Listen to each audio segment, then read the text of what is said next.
Hey everybody! So I've been getting a bunch of questions about how I make my screenshots for the Rust workshop, and I decided to put together this video sharing some of my techniques and the tools that I use, which will hopefully answer a bunch of your questions and give you some tools of your own to use for making nice looking screenshots. So first thing I'll point out is that we need admin privileges on the server in order to do this. I'm running my server locally. It's easy to set yourself as an admin. Also running the Oxide framework so I can use a couple of plugins, which I'll explain later in the video. But for the purposes of this explanation today, I'm going to assume that you've already got the server up and running. There's plenty of info online on how to do that, so I won't go into server setup here. But we'll just assume that you've got the server installed, you're set up as an admin, and you have permissions to use the plugins already assigned. So once that's all taken care of, you can hop on the server, and first thing I recommend is setting up your graphics quality. So if you set your graphics quality to 6, your object quality to 200, set everything else as high as your computer will allow for, and then in your resolution, I would also set as high as your monitor will go. That'll give us the best looking image to work with and, highest quality, most crisp screenshots for the workshop. So once we've got our graphics quality set up, the first thing after that I would recommend is adjusting your weather. So you can see it's a foggy day here right now. That might work for you, for the mood that you're looking for your screenshots, but for the most part, I try to stick to sunny weather. And we can force that right now by saying weather.load clear, and that'll load up a nice blue sky, sunny day, perfect for doing screenshots. And there's a couple different weather conditions. There's a list of those on the FacePunch wiki page, which I will link in the description. And I'm actually going to cover a number of topics from that wiki page because there's a lot of helpful keybinds and info there for your reference. So, in fact, most of what I'm doing in this video is explaining different keybinds that I use, and just they're very powerful and speed up the workflow quite a bit. So most of the tricks that you'll find here today are keybinds. Moving along, after we've got our weather set up for nice conditions here, next thing we want to do is start adjusting the time. Ordinarily, when you spawn into a server, you're on a day-night cycle, so the sun is always moving through the sky, and therefore the lighting conditions are always changing, which can be a problem if you're making small adjustments to your scene. Without being able to maintain lighting conditions, it could be very challenging to get the screenshot you're looking for. So what I like to do is use a command called admintime. And if you go into your F1 menu and you type admintime followed by a number from 0 to 24, you'll get an hour of the day. And for example, 9 is like 9 a.m. If I type 17.25, that's 5:15 in the afternoon. And I think you get the idea there. It just corresponds to the hour of the day, including partial hours. So this could be very handy for, adjusting time in small increments to get the light precisely adjusted how you want it. Could also be good to recall different lighting conditions if you want to reuse those for another shot. If we want to make that even more handy, what we can do is assign those to keybinds on the keyboard. So just as an example here, I'll press a couple of my keybinds I have pre-configured, and you can see it cycling through different times of day. And it's nice because it happens instantly, and it locks that sun in place so it doesn't move. So you have all the time you want to set up your scene. The way we're going to adjust those keybinds, again, in the F1 menu, if you type bind keypad 7, for example, I have mine on my 7, 8, and 9 keys. You could see I've got a couple different times set up here, and just show you what my example times are. You could adjust these to suit your individual server or the terrain where you're working. You might need the sun at a specific angle. So I just find this to be really handy to be able to instantly recall these times at a button press. And actually, I have another method that I use that I'll explain later because it's a bit more advanced. But this method here with the keybinds is very approachable, should be accessible to anyone. So that's our weather and our time set up. So our environment is pretty well taken care of. I'm going to explain a few other keybinds that I use. Some of these are just really admin-related tools, and we'll progress towards getting into like the camera and photo-specific stuff as we go. But the next couple commands here are just really helpful for any server admin. This is basic stuff. So to begin with, one of the things I like to use, I use all the time, is a command called Noclip. This has been in video games for decades, but essentially it allows you to move freely in 3 dimensions, and you can go right through objects and walls. You can even go under the map. But this allows you to position your character in free space, and that's helpful for a number of reasons. You could just be getting around the map this way. And in fact, when we dive into this quickly, just a little bit deeper, you can adjust individual speeds for like fast and slow motion. So this is normal. If I hold shift, I can move fast. And if I hold control, I can move slow. And you can adjust those speeds independently. If you type, here's one other little side note. If you type find and a command, or even a partial command, it'll help you, it'll show you the various commands related to that string. So just looking at our Noclip commands here, we have Noclip speed, fast, slow, and normal. These are the settings I use. The fast motion is especially helpful for getting around the server quickly and, you know, just moving in general. It's nice to have that ability to fly quickly. So once we've got our Noclip configured how we like it, I have mine set up on a keybind for the L key, so I could just toggle in and out of that as I need it. And the reason I'm explaining Noclip is this ties in really nicely with another keybind that I use in my screenshots. And let me just pull up sort of a darker hour and demonstrate what I mean. And that is the use of Cinelights. So I could spawn in these 2 different types of lights. One is a cool and one is a warm color tone or color temperature. And these are accessed by using the command spawn here, which is different than the spawn command. Spawn here will spawn an object where your head is at and in the direction that you're looking. So spawn here is the command. I have that bound to my comma and period keys. I'll just show that real quick. Comma and period. That's bound to Cinelight, spot, cool, and warm. So if I go ahead and press my comma and period keys, that's how I'm making these lights appear. And they just stay fixed there. They're turned on 24/7. And the only way to turn them off is actually to kill them. Unfortunately, there's no toggle. So you just have to be good at placing those and using them, you know, in a way that lights up your scene to create extra contrast or shadow, however you want to use it. You could create some pretty cool effects with those. The way that I kill those is another keybind that I would encourage you to use, or any admin will find use from this. It's called the kill command. I have mine set up on Control K. When I had it set up on just K, but I found myself accidentally deleting too many things, and that turned out to be really frustrating and created some major setbacks in, you know, my workflow. So eventually I decided I was going to bind it to Control K, and you can do keybinds with key combinations by using square brackets. So if you type bind right control plus K and close that with a square bracket, you'll see I have that set up for Ent Kill. And if you were going to configure this yourself, you would just type bind right control plus K and then the command after it. And I usually put it in quotes just so that space doesn't end up confusing anything.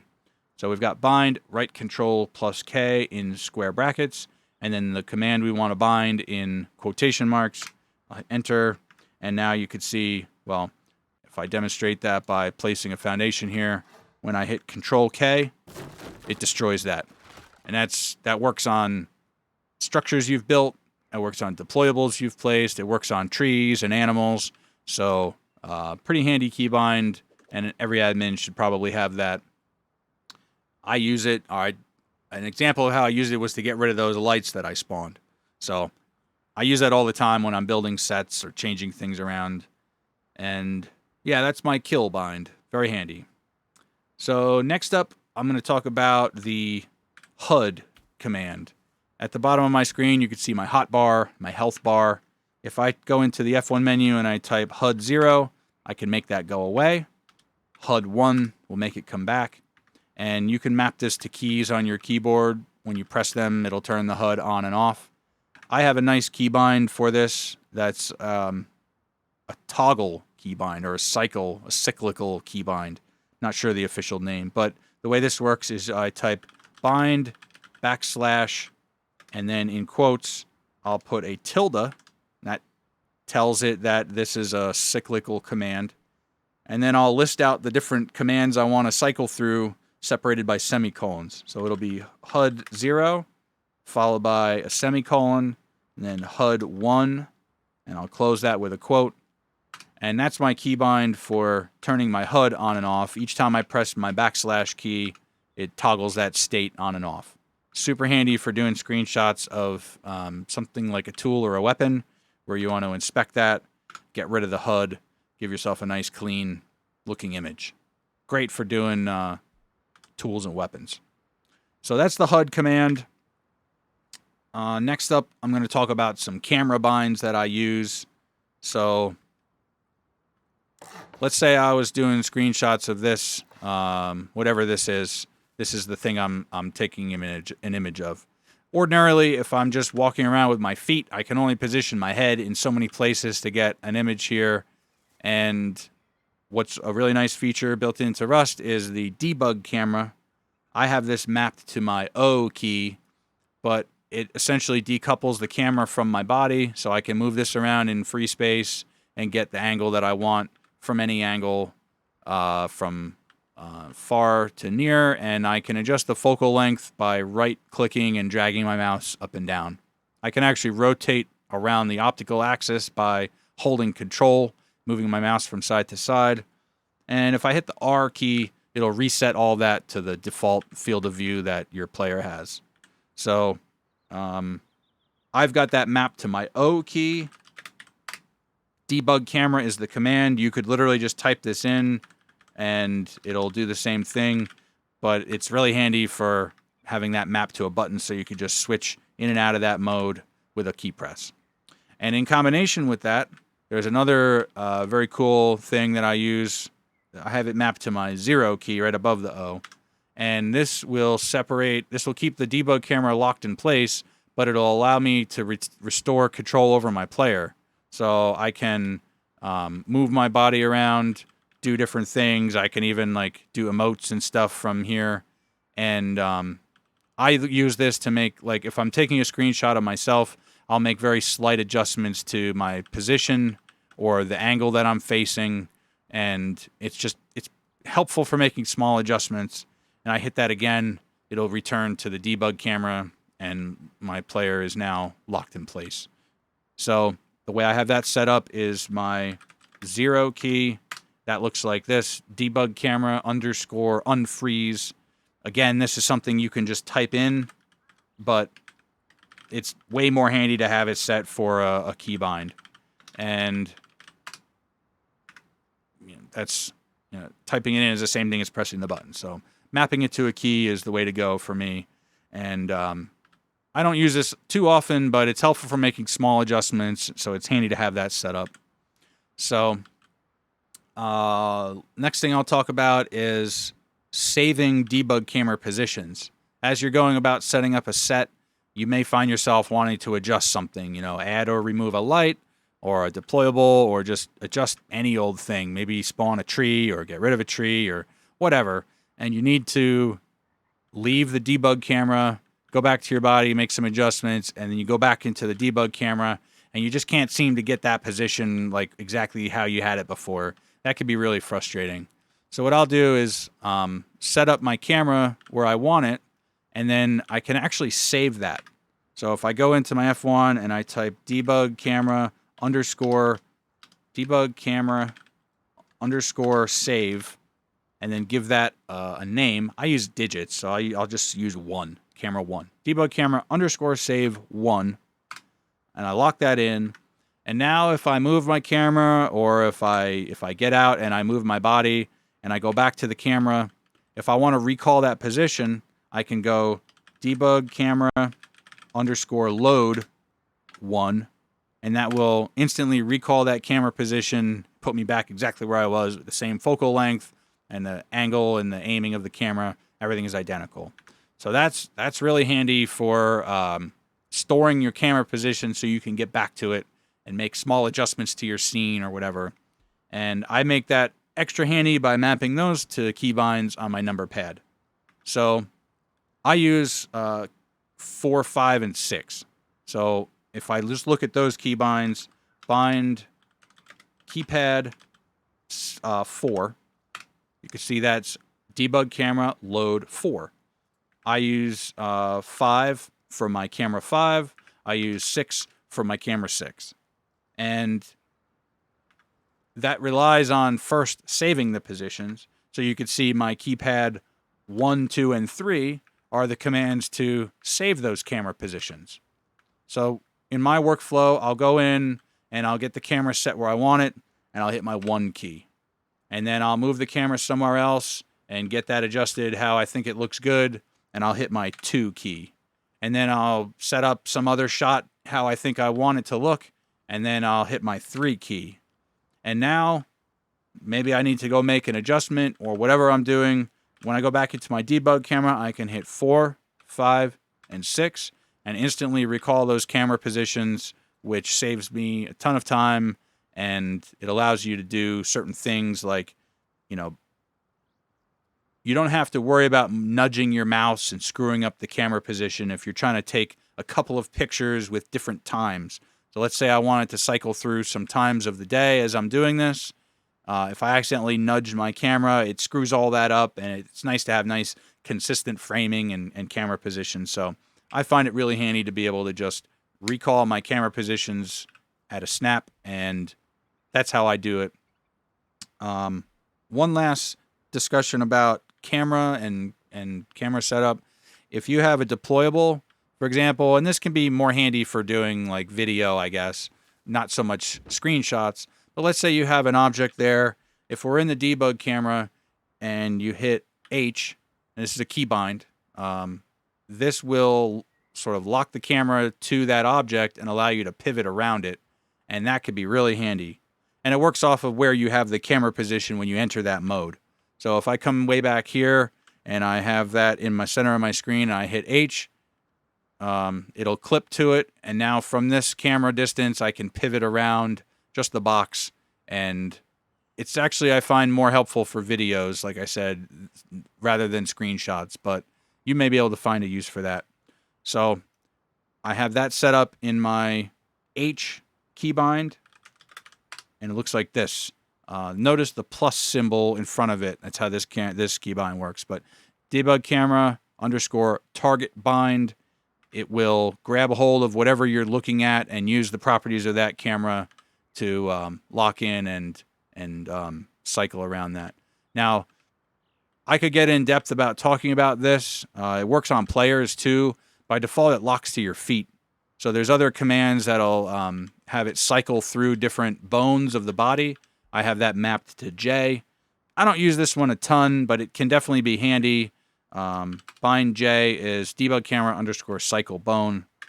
Something I use infrequently, but it could be handy for you, so I figured I'd mention that. So those are all my keybinds and settings for my camera work. And I think it's time to move on to talking about some techniques I use for doing workshop item screenshots.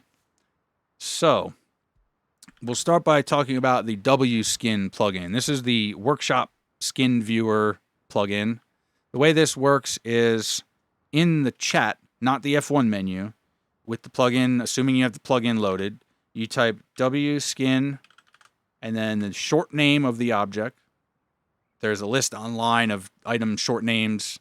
The one I use is on the Corrosion Hour website. There may be other lists, but I like that one. It's usually up to date and pretty accurate. So we'll use as an example here a pistol.semiauto, and you type in the short name followed by the workshop ID of the item, which is part of the URL. If you go to the web address for that workshop item, you'll see that number in the web address. So you copy that number, paste it in here. As soon as you enter that in, it'll spawn in an item with the skin applied. And now you can use that for making screenshots. And it works for weapons, deployables, clothing, you name it. The only thing it doesn't work on is extremely old stuff. I don't know why, but anything modern, it should work just fine. So that's how I'm spawning in my skins. That's how most people do it, I believe. The next question, or the next, this is based on a question I get a lot. So the next thing I'm going to talk about here is server stability. So ordinarily, when you build on a server, you're limited to the stability rules of construction. And you know what I mean? Like if you build too far out, it'll prevent you from placing a tile. But if you go into your settings and you type server.stability, you could set this to false. And it's ordinarily true by default. But if you turn it off, set it to false, now you can do some interesting things that like will disobey the conventional building mechanics. And you could build some pretty wacky stuff. And this isn't really helpful for doing screenshots, but it does enable us to do this other technique that I use a lot, which is, let me demonstrate that here. So I'll put a door frame and I'll place a door here.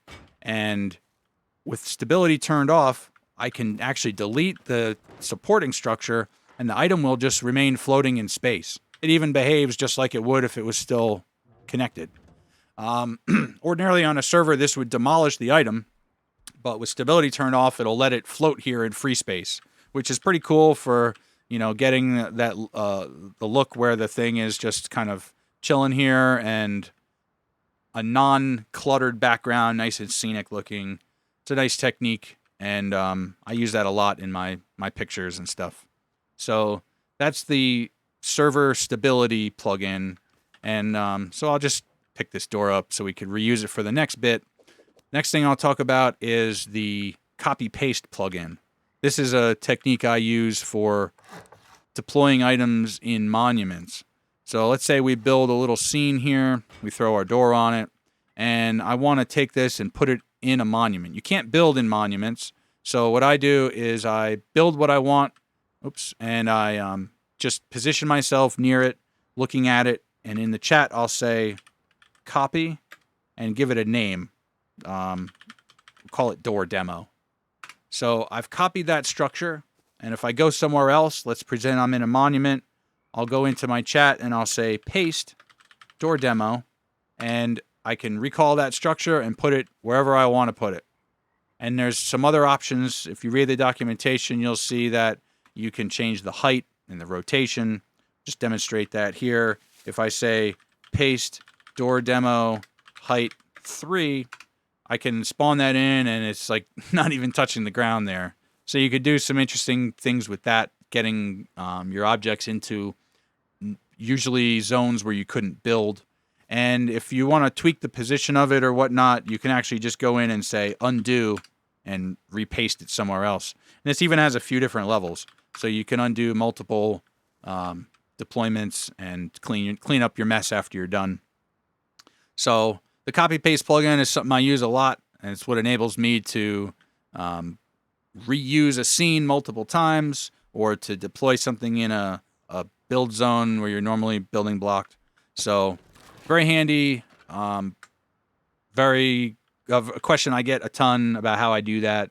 So hopefully that explains a bunch of that. And that's actually most of the things I wanted to explain today, the things that are within reach of the average person. But I'm going to spend a few more minutes on another section here which requires something special. And all of the stuff I'm going to explain next requires the use of a MIDI controller. And a MIDI controller is something used typically for music production, controlling various electronic musical instruments. But Facepunch was super cool and included support for that in the software, so we can use a MIDI controller to trigger keybinds just like we do on our keyboard. And the magic of a MIDI controller is that some of these, at least on the controller I have, which is an Arturia Beat Step, it's got a couple buttons, which are just like keys on the keyboard, but it also has some knobs that are like continuous adjustments. So we could do some interesting stuff with that, and let me explain. So one thing that's super, super handy is making time adjustments. So I have a knob on my device that's mapped to the time, and I can very cleanly and smoothly adjust the time and put that sun exactly where I want it. That's a very powerful tool that I've got in my workflow, and it speeds up my process quite a bit. I should point out that you enable this in your F1 menu. This is not enabled by default, but you come in here and type MIDI convar dot enabled and set it to true, and that will unlock the ability to use these MIDI convars and assign these controls to your device. Now, I won't go into how to do all that. There's actually some pretty good documentation on the Rust wiki, but just know that you can do that, and I'm happy to answer any questions if you need help with that. But let me go through a couple of my binds that I use for that.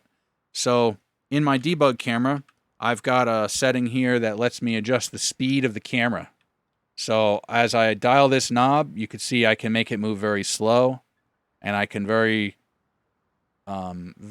minutely adjust that speed.